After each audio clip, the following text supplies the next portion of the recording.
సౌలుని అయితే అసలు కొట్టలేదు కూడా, కొట్టల. ఒక్క వార్నింగ్, జస్ట్ ప్రత్యక్షమే ఒక్కటే ఒక వార్నింగ్ ఇచ్చాడు. మరి తన పిల్లల్ని చంపుతున్నాడు, కొడుతున్నాడు, చెరసాళ్ళకి ఈడుస్తున్నాడు, పిచ్చి పిచ్చి పనులన్నీ చేస్తున్నాడు. సహించాడు సహించాడు, హింసను సహించి సహించి సహించి మధ్యాహ్నం ఎండవేళ ఈ జామునండి, ఇంకా కాసేపటికి కుర్రోడు పోతున్నాడు దమస్కుకి, అక్కడున్న క్రైస్తవులను హింస పెట్టడానికి.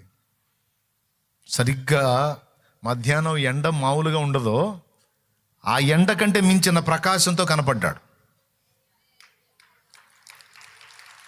ప్రకాశమానమైన వెలుగు.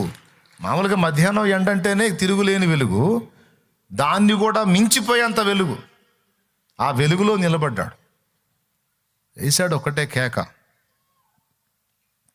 సౌలా సౌలా సౌలా సౌలా సౌలా, నన్ను ఎందుకు హింసిస్తున్నావు, నన్ను ఎందుకు హింసిస్తున్నావు, నన్ను ఎందుకు హింసిస్తున్నావు.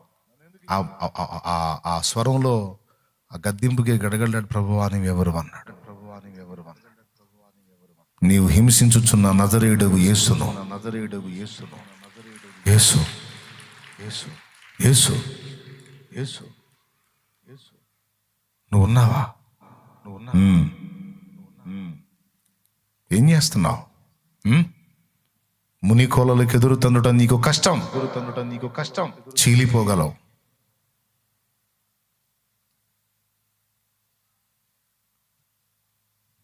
ఇంక సౌండ్ లేదు సౌలుకి. లే లే లే, లేచి దమస్కుకు వెళ్ళు, అక్కడ ఏం చేయాలో నేను చెప్తాను పో అన్నాడు.